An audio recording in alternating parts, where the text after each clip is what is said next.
Asante sana mandugu zetu, tumesikia habari yenyewe inapitika katika Sud Kivu na katika watu waasi leo ni tarehe 9 mwezi wa 12 mwaka wa 2025. Kwa hiyo tunasikia sisi wote matatizo inakuwa waasi wanasonga mbele kwa kuingia mji wa Uvira, na najua ile mji wa Uvira itakuwa ni matatizo kubwa katika waasi kuidhibiti, sababu moja, ile nchi ina mpaka na Burundi, na ni kule kwenye waasi wanaenda, watu wengi hawafahamu ile mwingine, hawafahamu zone ya Fizi vizuri na hawafahamu ya Uvira.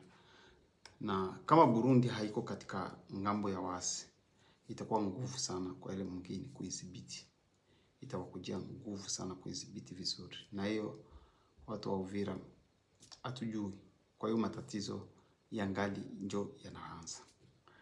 Na watu wa Kinshasa ni kama wametupilia. Watu wa Uvira wanafanya kweli madiagnostic, lakini sio zenye wanafanya, na hiyo inatuma wasi wanasonga mbele.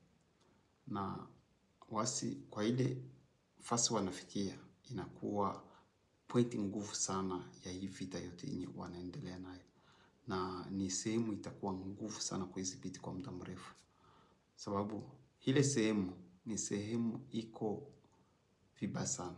Juu ni milima, chini ni maji, na nchi ya Burundi iko pale.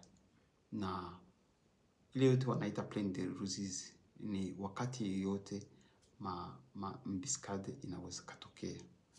Na siwazi kama wako na majeshi ya kuweza kudhibiti ile eneo yote, na itakuwa too much complicated kwenye kudhibiti ile mwingine kwa vizuri. Kwa hiyo tunaomba watoto wa Uvira na watoto wa sehemu gani, mbaki tu, mkuwe na usalama, mpende mwingine yenu na muendelee kutetea mwingine yenu. Hakuna mtu mwingine atawatetea kama bila nyinyi wenyewe.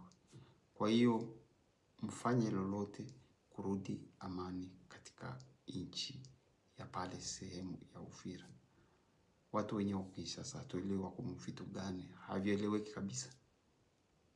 Wengi labda ni marushwa, nao waasi wanakuja ni watu wenye wanatumikishwa na nchi za kigeni na manufaa zao binafsi. Wengi wao wako na manufaa zao binafsi, wanakuwa conflict na president, wako na matatizo wenyewe binafsi na president, wanachukua raia yote wanatia katika mtego.